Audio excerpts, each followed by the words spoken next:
예, 오늘이 그러고 보니까 1월의 마지막 날이더라고요. 벌써 한 달이 그냥 후딱 그냥 참 시간이 빠른 것 같습니다. 오늘 또 낮에 날씨를 보니까 이거 벌써 이렇게 봄이 왔나 할 정도로 낮에 날씨가 많이 풀려서 참 봄이 이렇게 멀지 않을 것 같은 그런 느낌이 들었습니다.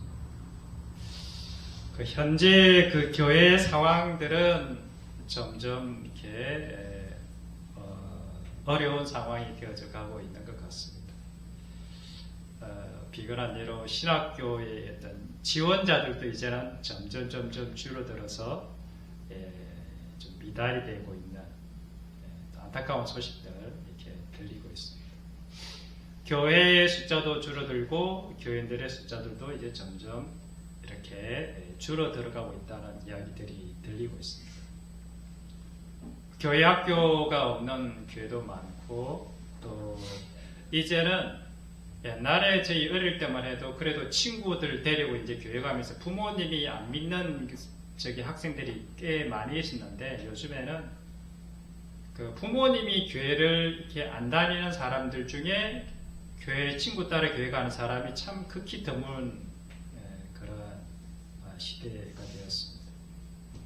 그리고 그나마 믿는 집안에 있는 자녀들도 그 믿는 집이라고 하지만 그 자녀들도 이렇게 믿음에서 멀어져 가고 있는 신앙의 전수가 잘 안 되어져 가고 있는 이제 그러한 시대가 된 것 같습니다. 그래서 여기저기에서 한국 교회를 이렇게 돌아보면서 어떻게 해야 되나 우리가 특히 코로나 이후에 더 이제 교회가 회복되지 못하고 있는 이런 부분에 대해서 걱정들을 많이 하고 있는 것 같습니다. 저는 이제 개인적으로 현재 이렇게 한국 교회 이런 현상들을 볼 때 저는 이것이 우리의 현재 모습이고 그냥 실력이 아닐까라는 생각을 해보게 되었습니다. 그냥 한국 교회에 그냥 뭐 이렇게 원래 있는 모습인 거죠. 뭐 특별히 문제가 있다기보다는 우리의 실력이 이것밖에 안 되는구나 이렇게 생각합니다. 교회가 점점 줄어들고 교인들의 숫자가 줄어드는 것에 대해서 한편으로는 안타깝기도 하지만 또 한편으로는 감사한 부분도 사실은 저 개인적으로는 있습니다. 이렇게 상황이 어렵고 힘들어질 때일수록 진짜 복음의 시대가 열리게 될 것 같다라는 게 제 생각이기 때문입니다. 하나님의 진짜 복음에 하나님의 그 진짜 생명의 말씀이 실현되는 때가 우리에게 점점 다가오고 있다. 그런 뜻이죠. 마태복음 25장에 이런 말씀이 있습니다. 이게 이제 그 마지막 때 이제 심판에 대한 비유에 대한 설명장이 마태복음 25장 아닙니까? 그래서 여기에 보면 이런 말씀이 있습니다. 무릇 있는 자는 받아 풍족하게 되고 없는 자는 그 있는 것까지도 빼앗기리라. 어떻게 보면 하나님께서 있는 걸 좀 빼앗아가지고 없는 사람한테 나눠주고 이게 좀 공평할 것 같은데 하나님의 나라는 또 그런 게 아닌 것 같습니다. 진짜 복음을 깨달은 자는 어떠한 고난과 핍박과 어려운 상황이 오더라도 그럴 때일수록 더욱더 밝게 빛난다는 것을 의미하는 것 아니겠습니까? 왜냐하면 어려운 고난의 상황들이 진짜 하나님을 만난 사람들은 더 하나님만이 소망이라는 것, 하나님만을 붙들 수밖에 없다는 것을 알기 때문에 그런 것입니다. 천국의 비밀을 깨달은 자는 어려운 시대가 오면 올수록 고난의 때가 되면 될수록 그 사람 속에는 오히려 하늘의 기쁨과 감사와 평강으로 그 사람 속에 있는 그 영적인 풍성함이 더해져 갈 것입니다. 그러나 자기 속에 그동안에 교회를 다니고 열심히 다녔지만 진짜 믿음을 소유하지 못한 사람은 그냥 그저 종교 생활에만 머물러 있던 사람들은 고난이 오거나 시험이 닥치거나 어려운 상황이 오게 되면 그나마 자기가 가지고 있던 그 신앙의 끈, 구원의 끈마저 잃게 되어버리는 그러한 현상이 맞이하게 될 것이다. 그런 말씀 안 하겠습니까? 그래서 바울은 이런 고백을 합니다. 우리가 주목하는 것은 보이는 것이 아니요 보이지 않은 것이니 보이는 것은 잠깐이요 보이지 않는 것은 영원함이니라. 이제 우리는 세상에 눈에 보이는 것들을 붙잡고 살아갈 것이냐, 아니면 우리 눈에는 보이지 않지만 영원하신 그 아버지 하나님의 그 말씀을 붙들고 살아갈 것이냐. 이제는 선택해야 하는 시점에 우리가 와 있는 것이 아닌가, 이런 생각을 해봅니다. 네가 바알의 편이냐 하나님의 편이냐, 이제는 명확히 좀 해라. 그럴 때가 우리에게 다가온 것이 아닌가. 이 땅에 육신적인 것으로 만족하며 살아갈 것이냐, 아니면 영원한 하늘나라의 그 소망을 두고 네가 그것만을 바라보며 살아갈 것이냐. 둘 중에 하나를 택해야만 하는 그러한 시점이 우리에게는 점점 다가오고 있는 것이 아닌가 생각합니다. 나는 과연 진짜인가, 아니면 무리만 크리스찬인가? 나의 믿음과 신앙을 점검하고 돌아볼 때가 요즘 같은 때가 아닌가 생각해 봅니다. 하나님은 오늘도 우리에게 이렇게 물으십니다. 너는 무엇으로 살아가는 존재냐? 너는 지금 무엇을 위해서 그렇게 하루하루를 살아가고 있느냐? 너는 오늘 하루 무엇을 믿고 살았으며 무엇을 위해서 살았느냐? 이렇게 물으시는 것입니다. 너는 이 땅에 눈에 보이는 것들을 붙잡기 위해서 살았느냐? 아니면 하늘의 것으로, 내가 준 것으로 만족하며 하루 그렇게 감사하며 살았느냐? 이렇게 물으시는 것입니다. 진짜 우리는 하늘의 사람, 하나님의 사람이 되고 싶습니까? 하늘의 사람, 하나님의 사람이 되려면 우리는 어떻게 해야 하는 것입니까? 그것은 이 땅에 우리의 육체가, 우리의 육신이 죽어야만 하늘의 것을 우리가 소유할 수 있게 되는 것입니다. 이것이 성경에서 우리에게 들려주는 이야기입니다. 육이 죽어야만 하늘의 것, 하늘의 복이 내 안에 들어오게 되는 것입니다. 이 육이 죽지 않고는 그 어떤 하늘의 복, 하늘의 선물도 결코 내 안에 들어올 수가 없는 것입니다. 그래서 성경은 육체와 그 정욕과 탐심을 십자가에 못 박은 사람들을 보고 그 사람을 그리스도의 사람이라 이렇게 부르는 것입니다. 육신의 생각들은 하나님과 원수가 되는 것이라고 성경에서는 분명하게 경고하고 있습니다. 우리의 육을 지탱하고 있는 것이 무엇입니까? 우리 육을 지탱하기 위해서 생각하고 있는 육신의 생각들이 어떤 것들입니까? 지난번에도 나눴듯이 가장 대표적으로는 흔히들 아는 눈에 보이는 돈입니다. 물질입니다. 돈을 택할 거냐? 하나님의 말씀을 택할 거냐?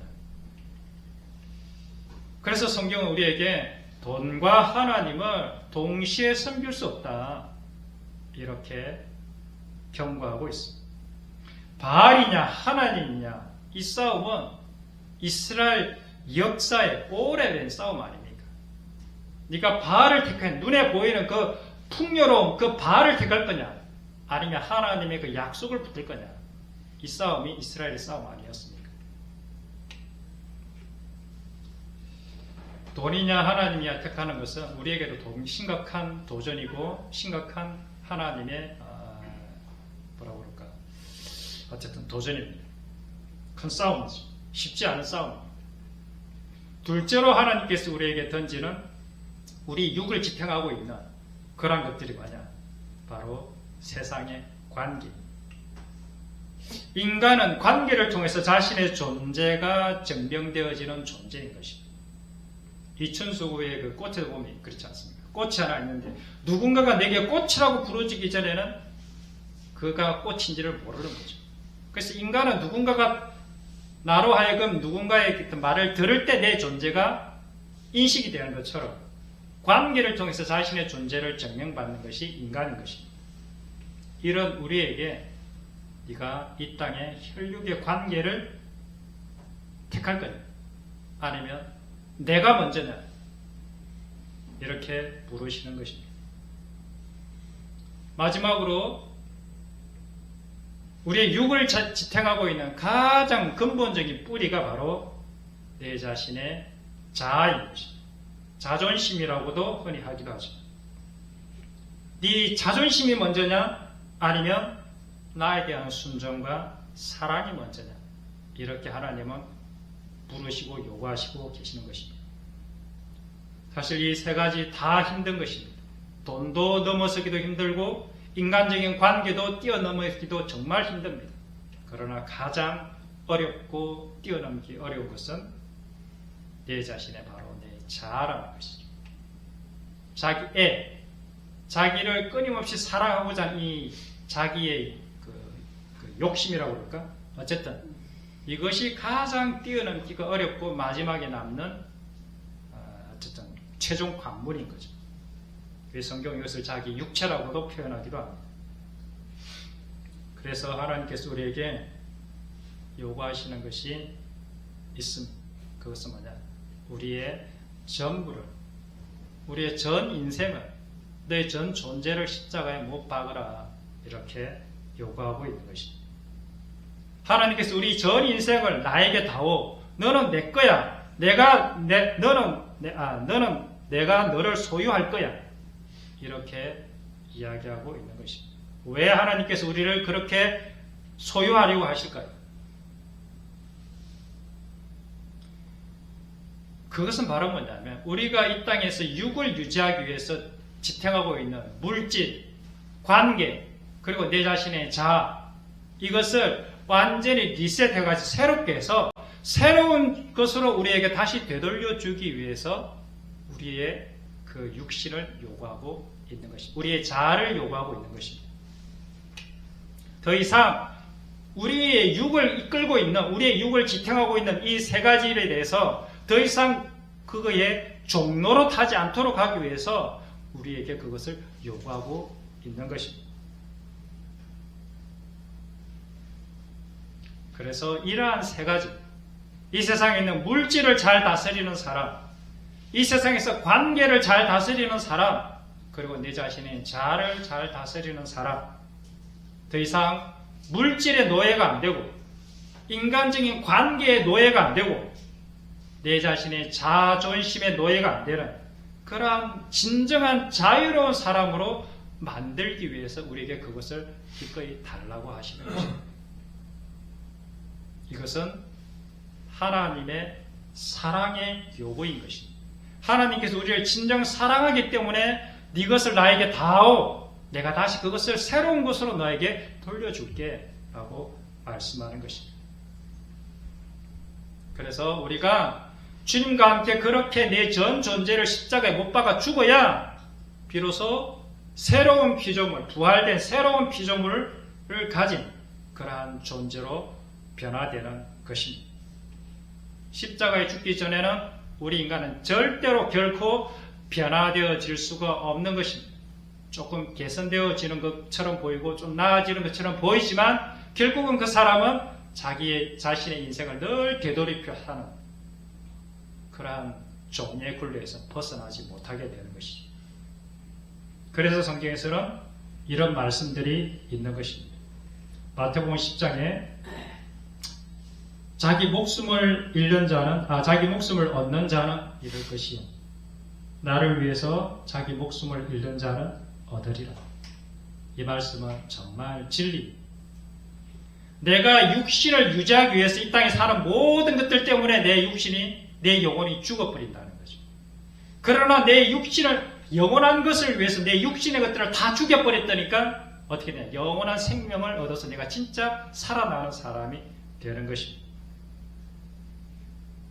주님을 위해서 나를 묶고 있는 이 땅의 것들을 다 끊어버릴 때 나도 살고 내 가족도 살고 내 이것도 사는 이것이 바로 주님께서 우리에게 주시고자 하는 선물인 것입니다.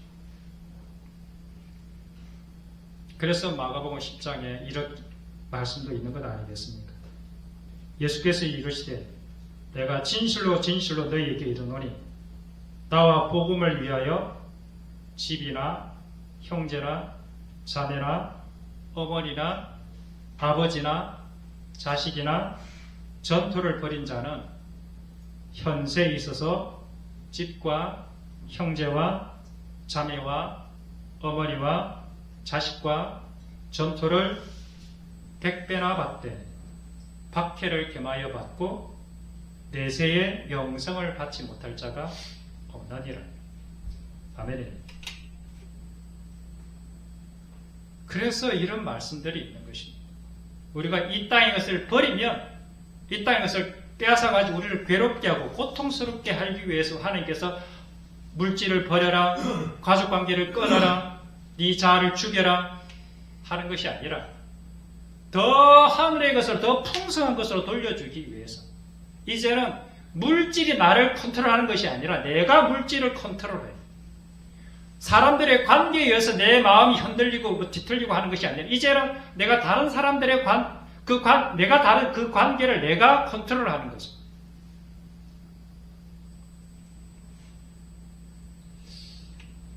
돈을 버리는 것은 쉽습니다. 어렵지만 그래도 할 수는 있어요.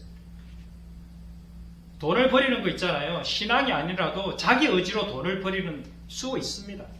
그거 가능합니다. 인간 관계를 뛰어넘는 것, 가족을 버리는 것도요. 신앙이 아니라도 자기 능력으로, 그러니까 자기 힘으로, 자기 의지와 결단으로 가족도 버릴 수가 있습니다.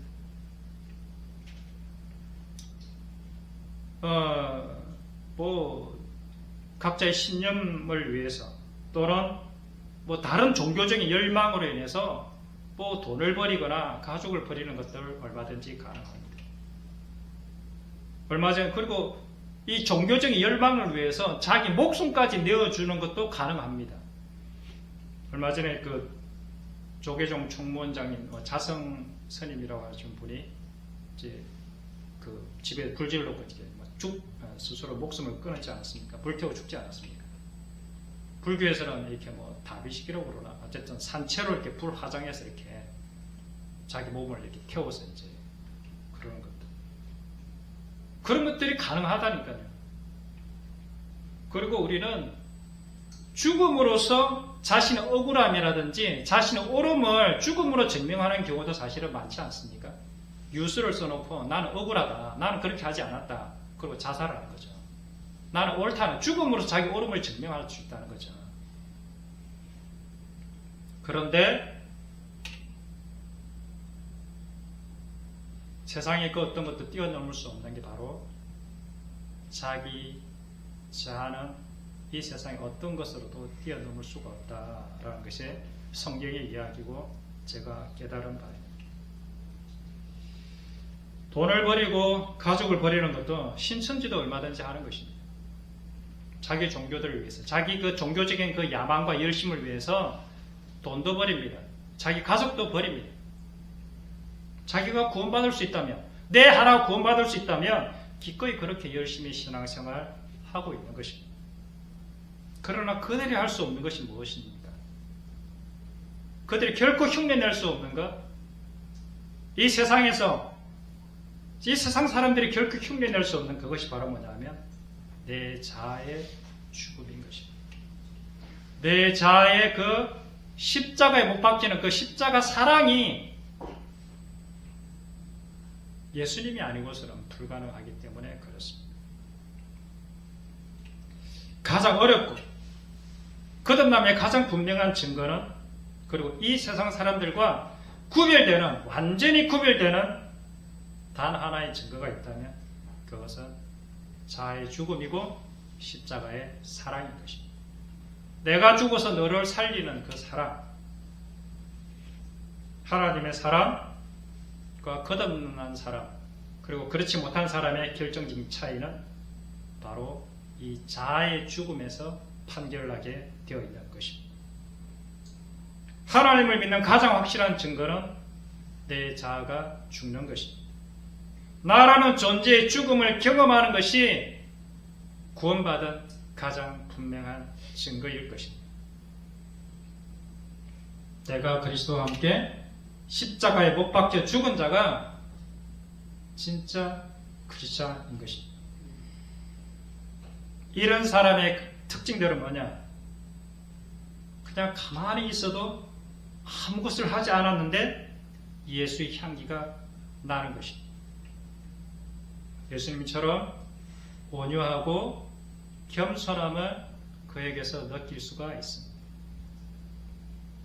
화가 나지 않는 사람이 되고 늘 따뜻하고 부드럽고 인간적인 욕심이 없어지는 사람이 되는 것입니다. 자기밖에 모르는 존재. 신앙도 자기를 위해서, 자기를 증명하기 위해서 그 신앙생활을 하던 그러한 존재가 진짜 하나님을 사랑하고 이웃을 사랑하는 존재로 바뀌게 되는 것입니다. 우리 흔히들 이런 얘기들을 예전부터 많이 들어왔습니다. 저도 그렇게 들어왔고요.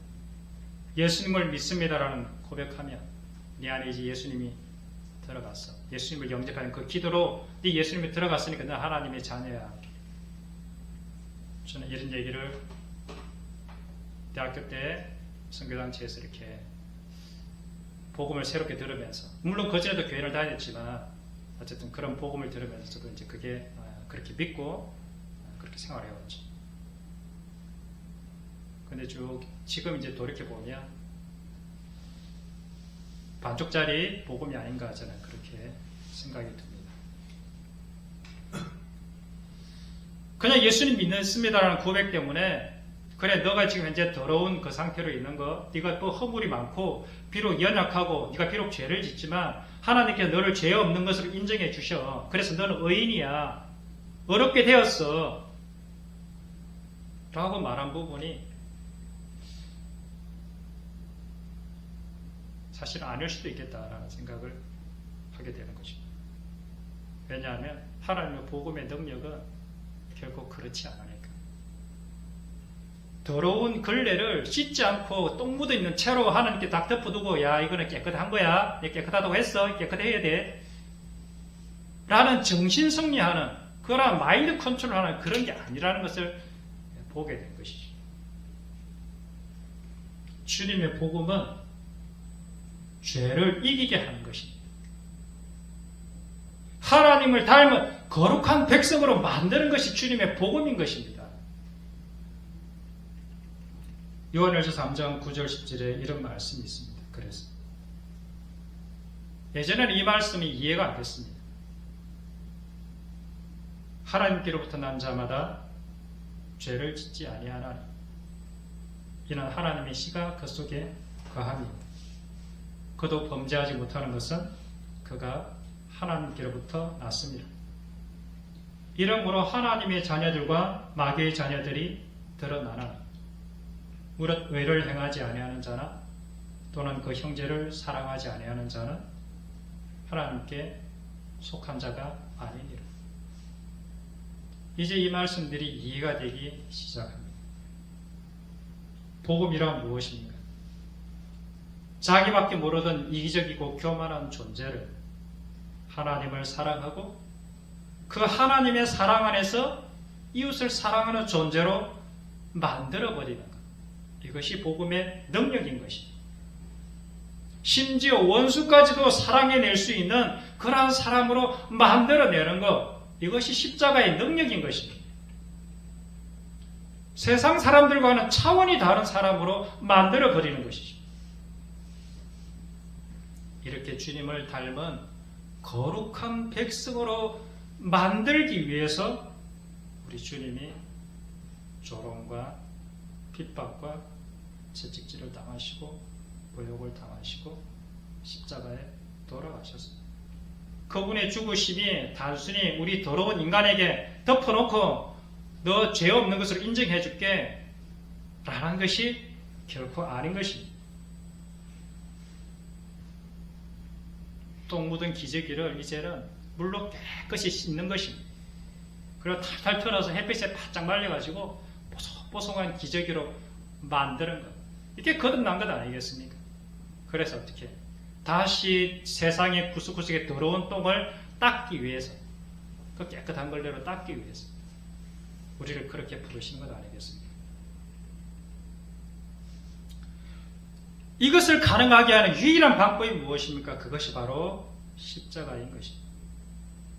그래서 우리는 이 십자가를 복음이라 부르는 것입니다. 그래서 바울은 이 십자가 외에는 자기가 자랑할 것이 없다라고 이렇게 고백하는 것입니다. 왜냐하면 이 십자가만이 하나님의 구원의 능력이기 때문에 그렇습니다. 우리는 율법과 복음에 대해서 계속해서 나누고 있습니다. 율법이 무엇입니까?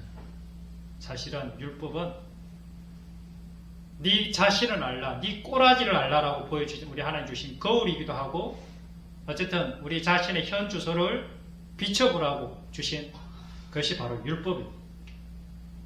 그런데 이스라엘은 이 율법을 가지고 뭘 했느냐? 자신의 옳음을 증명하는데 이것을 사용해 버렸습니다. 자신이 남보다 다르다고 생각하는 것으로 이 율법을 사용해 버렸다는 것입니다. 나와는 너와 달라. 율법을 가지고 다른 사람을 잣대로 재기 시작했습니다. 딱 율법을 대가, 너 율법을 지금 너 가늠했지. 너는 돌 맞아 죽어야 되고 돌을 쳐서 죽였습니다. 너 안식을 어겼지. 너 돌 맞아 죽어야 돼. 그래서 다른 사람을 죽이는데 그 율법을 사용했습니다.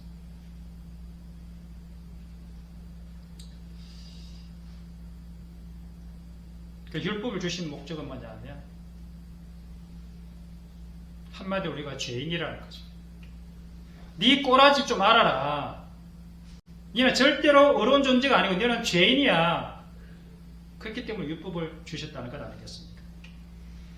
네 눈에는 들보가 있는데 그 율법을 가지고 남의 눈에 티끌을 재고 있다니까. 돋보기를 가지고 지 눈에는 더 큰 게 있는데 돋보기를 가지고 남의 눈에 티끌을 딱 보고 있는 거죠. 네 눈에 티끌이 있나 없나 이렇게.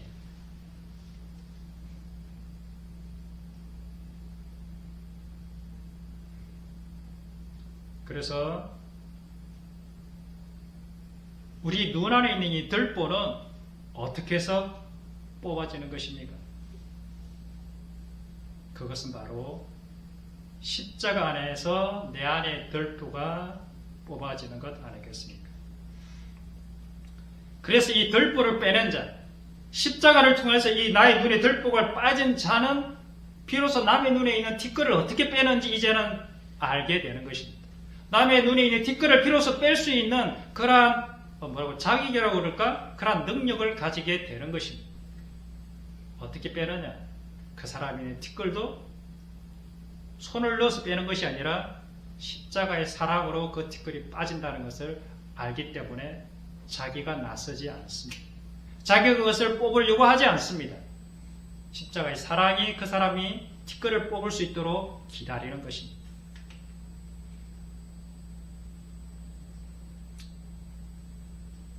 이 십자가의 사랑의 방법만이 내 곁의 사람들의 티끌을 그 눈에서 아주 부드럽고 온유하고 사랑스럽게 그것을 빼내는 것입니다. 이것이 영적인 수술인 것입니다. 바리새인, 서기관들, 대제사장들 그리고 그 당시 유대 지도자들의 실패가 무엇입니까? 자기들의 들보가 무엇인지 볼 수가 없었던 것입니다. 나를 고쳐내라고 준 그 율법을 남을 판단하고 정죄하는데, 그리고 나의 옳음을 증명하는데, 내가 잘난 존재인 것을 증명하는데 그 율법을 사용했던 것입니다. 이것을 성경에서는 자기의라고 부르는 것입니다. 자기 옳음을 증명하는데 이 율법을 사용했던 것입니다. 오늘날 교회 다니는 수많은 사람들도 동일하게 이렇게 바리새인과 서기관들과 율법 교사들의 이 오류에 빠져 있는 것을 보게 됩니다. 그들의 함정에 똑같이 빠져 있다는 것을 우리는 알 수 있을 것입니다. 나는 쟤보다 그래도 조금 나은 사람이야. 믿음이 괜찮아. 나는 신앙이 괜찮아. 엄청난 착각 속에 신앙생활을 하고 있다는 것이죠. 특히 열심히 있는 신앙인들, 오래 다녔던 신앙인들일수록 이러한 질병은 심각한 상황인 것입니다. 누가복음 10장에 그래서 이런 비유가 있습니다. 선한 사마리아인의 비유인데 그때 한 율법 교사가 예수님에게 나와 이렇게 질문합니다.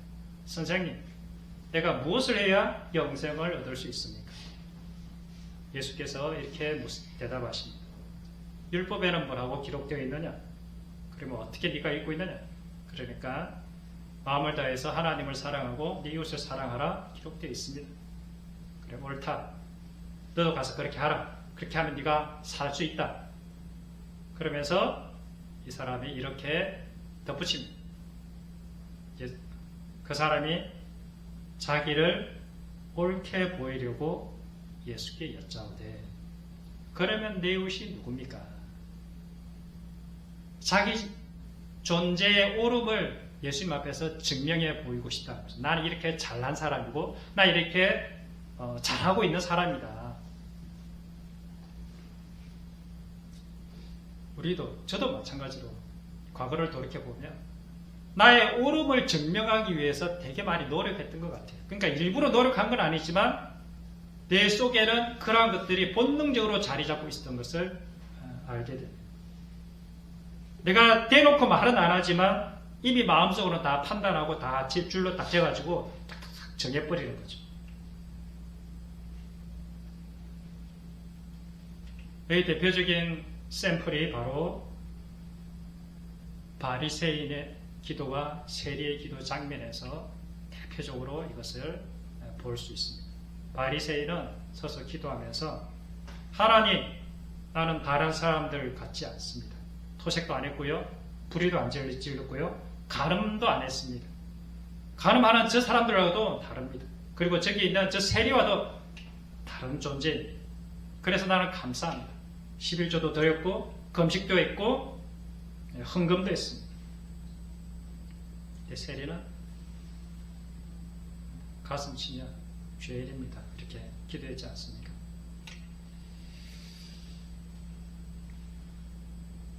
우리는 하나님의 신앙을 그리고 자기 자신의 그 믿음을 자기 옳음을 증명하는 데 쓰고 있지 않나 우리는 되돌아봐야 할 것입니다. 내가 옳다. 내 생각이 옳아. 종교적인 열심까지 동원해서 그렇게 나의 옳음을 증명하니까 어떤 일이 벌어지는 것입니까? 교회 내에서 분란이 생기기 시작하는 것입니다. 내가 옳기 때문에 싸움이 일어나는 것입니다. 싸움 자체가 틀렸다는 것을 사실은 모르는 것이죠. 그럼 우리는 자기 옳음을 어떻게 증명해야 할 것인가? 분명히 옳은 사람이 있고 그런 사람이 있습니다. 자기 옳음을 어떻게 증명해야 하는 것이 올바른 증명일까요? 어떻게 증명할 것인가? 오직 사랑의 방법으로만 자기 자신의 옳음이 증명되어지는 것입니다. 어떻게 증명되어지는 것입니까? 자기 자신의 옳음은 오래 참아 기다리면 저절로 증명이 되어집니다. 다른 사람을 용서하면 저절로 자기 자신의 옳음이 증명되어지는 것입니다. 그래서 그 사랑에 항복해서 그의 옳음이 증명되어지는 것입니다. 그의 진심이 그 사랑을 통해서 전달되어진 것 아니겠습니까? 예수님의 십자가가 우리에게 그것을 보여준 것입니다. 그래서 주님께서는 나를 따라오려거든 십자가를 져야 한다. 그렇게 말씀하신 것입니다. 우리가 주님께 주신 그 십자가를 져야만 우리는 우리 주님의 마음을 배울 수가 있고 주님의 마음을 배워야만 주님을 닮아갈 수가 있는 것입니다. 십자가만이 우리의 구원의 유일한 증거인 것입니다. 십자가는 주님의 살과 피이며 이 살과 피를 먹고 마시지 않는 자는 그 속에 생명이 없는 자다. 이렇게 분명하게 말씀하고 있습니다. 이 살과 피가 무엇입니까? 그것이 바로 주님의 십자가의 사랑인 것입니다. 따라서 십자가의 사랑만이 우리의 그 보이는 유일한 구원의 증거가 되는 것입니다. 교회 안에서 왜 그리 싸움이 많습니까? 그것은 제가 생각할 때는 거듭난 남자가 적기 때문에 그렇다고 생각합니다. 진짜 하늘의 백성들이 적기 때문에 교회 안에서 싸움과 분란이 일어나는 것이다. 저는 그렇게 봅니다. 십자가의 사랑이 무엇입니까? 너를 살릴 수만 있다면 내가 기꺼이 죽겠다. 이것이 십자가의 사랑 아니겠습니까? 이러한 십자가의 사랑을 진정 원하고 갈망하는 사람이 교회 안에 너무 적기 때문에 오늘날 한국교회가 힘을 잃은 것은 아닐까요? 이 십자가의 사랑을 하려면 나의 모든 것이 부인되어져야, 나의 모든 것이 포기되어져야만 합니다. 나의 육을 붙들고 있는 것들, 아까 말씀드렸던 그러한 것들, 돌이며 세상의 관계며 마지막까지 내 남은 자아까지 다 나를 붙들고 있는 것들에서 다 끊어버려야 비로소 하나님의 십자가 사랑을 할 수 있는 준비가 되는 것입니다. 버린다는 것은 그 이단들처럼 내팽개치라는 뜻이 아니라 관계를 다시 리셋하는 것입니다. 새롭게 설정하는 것입니다. 나의 중심의 관계에서 모든 것이 나 중심으로 돌아가는 그런 관계에서 이제는 하나님 중심의 관점, 하늘의 관점으로 이제는 모든 것을 다시 정리를 하는 것입니다. 이것을 회개라고 부르는 것입니다. 예수님께서는 내가 의인을 부르러 온 것이 아니요 죄인을 부르러 왔는데 그냥 죄인을 그래 괜찮아 너는 어려운 자야 라고 하는 것이 아니라 죄인을 불러서 회개시키러 왔다. 회개시키러 왔다. 새롭게 만들려고 왔다는 거죠. 그래서 이제는 어떻게 되냐, 더 이상 돈도 나를 위해서 사용하지 않습니다. 관계도 나를 위해서 존재하지 않습니다. 그 관계는 내가 관계한 그 대상 그 자체를 위해서 그 관계가 필요한 것입니다. 내가 상대로부터 버림받은 것은 아프지만 사실은 그것은 아무것도 아닌 것입니다. 내가 그리스도 안에 있습니다. 주님이면 족한 것입니다. 그러나 상대방이 나로부터 버림당하는 것이 내가 그것이 아픈 것입니다. 상대방이 버림받는 것이 내가 아픈 것이죠. 상대방이 외롭고 쓸쓸한 것이 훨씬 더 내가 아프게 되는 것입니다. 내 자아도 마찬가지인 것입니다. 나라는 존재가 이미 죽은 존재이기 때문에 내가 죽었기 때문에 더 이상 화가 나지 않는 사람이 되는 것입니다. 이것을 거듭남이라 이렇게 부르는 것입니다. 네, 결론을 맺도록 하겠습니다. 신앙의 본질은 열심이 아니라 자아의 죽음입니다. 내가 사라지고 없어지는 것입니다. 그리고 그 자리에 예수 그리스도의 십자가의 사랑만이 나타나는 것, 이것이 신앙의 본질입니다. 자아가 살아서 펄떡펄떡거리며 내 스스로의 열심으로 신앙생활을 하다 보니까 그 열심이 오히려 많은 사람들, 여러 사람들을 시험 들게 하고 죽게 만드는 것입니다. 자기보다 열심이 없고 대충대충 신앙생활을 하는 사람들을 보면 벌써 자기 마음에 안 드는 것이죠. 그런데 자기도 예전에는 그러한 존재였다는 것을 까마득히 잊어버린 채 말입니다.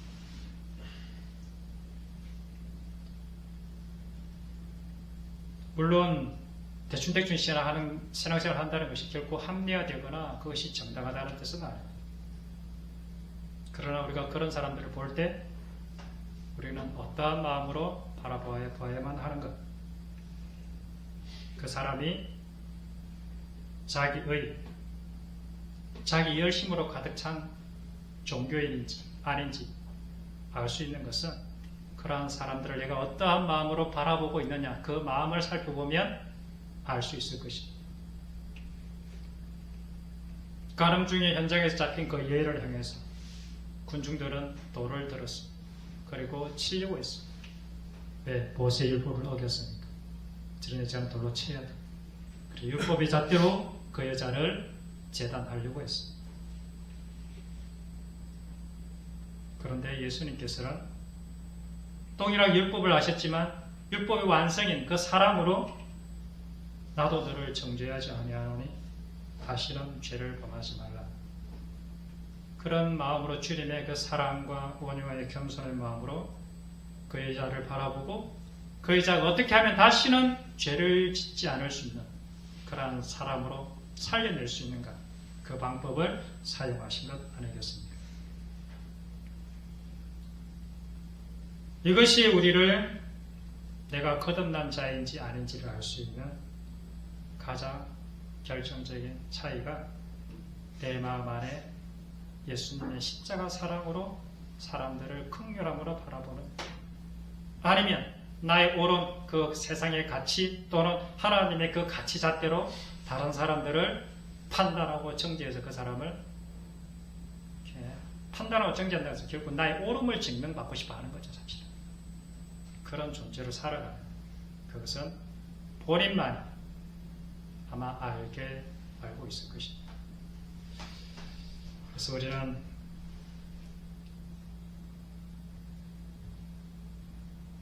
자기 열심이 아니라 십자가의 그 죽음으로 내가 사라지고 없어져 가는 그것으로 인해서 기뻐하는 그러한 우리 광인의 식구들이 되었으면 좋겠습니다. 기도하겠습니다.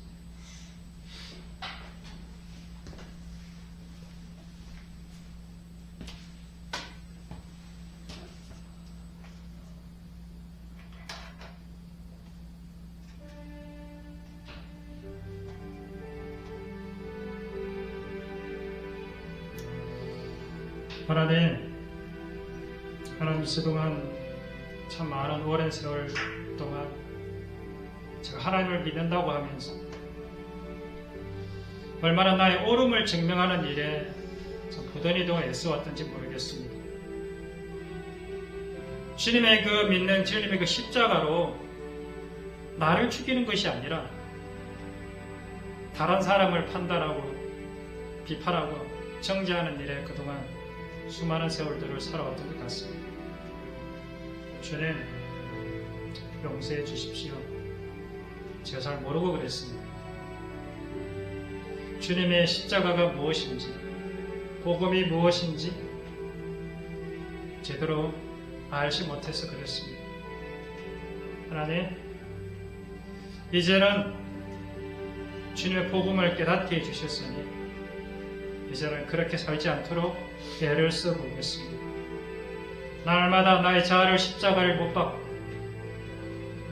나를 부인하고 주님 걸어가신 그 십자가의 길 하루하루 걸어가기로 결단합니다. 주님, 진정 하나님을 닮은 사람, 진정 우리 주 예수 그리스도를 닮은 사람, 늘 마음이 온유하고 겸손하고 따뜻하고 화가 나지 않고 넉넉하고 오래 기다릴 줄 알고 모든 것을 참고 견뎌내는 그런 하나님의 사람 되고 싶습니다. 주님, 우리를 그런 사람 만들어 주십시오. 다 같이 기도하겠습니다.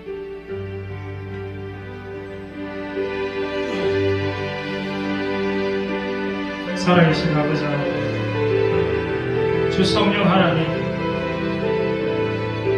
오늘 이 밤에 우리를 새롭게 하여 주시옵소서. 오늘 이 밤에 우리 하나님의 영으로 우리 속에 하나님의 그 사랑을 다시 한번 일깨워 주시옵소서.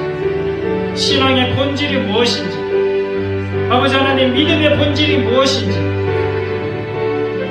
아버지 하나님 우리를 하여금 깨닫게 하여 주시고 이제는 나를 증명하는 것으로 나의 옳음을 인정받는 것으로 살아가는 존재가 아니라 아버지 하나님 이 땅의 것으로 나의 육신의 그 육을 만족시키는 그러한 것으로 살아가는 존재가 아니라 하나님의 영으로 하나님의 사람으로 내가 아무것도 아니니 아버지 하나님 나를 날마다 십자가에 못 박는 그러한 인생이 되기를 소망합니다. 진정 내 안에 예수 그리스도께서 나타나시는 그러한 사람 되기를 소망합니다. 주님, 우리를 새롭게 하여 주시옵소서. 우리를 거듭나게 하여 주시옵소서. 주님의 그 복음의 능력, 주님의 그 성령의 그 능력, 우리가 진정 경험하게 되기를 소망합니다. 주님, 도와주십시오.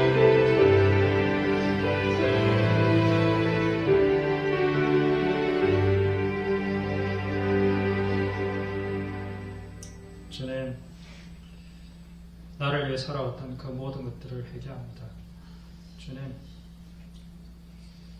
진정한 복음은 우리가 그냥 저 가운데 여전히 있으면서 나 너 죄 없다고 해줄게 이런 면죄부가 아니라 이제는 더 이상 그 죄악 가운데 내가 죄의 종로를 하는 존재에서 이제는 하나님의 의의 종이 되는 그러한 존재가 되는 것입니다.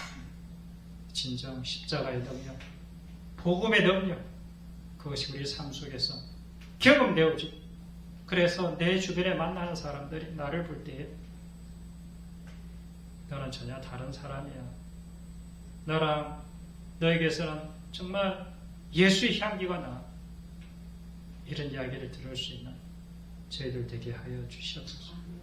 꼭 우리가 그 길로, 그 십자가의 길로 걸어갈 수 있도록 주님 인도해 주시옵소서.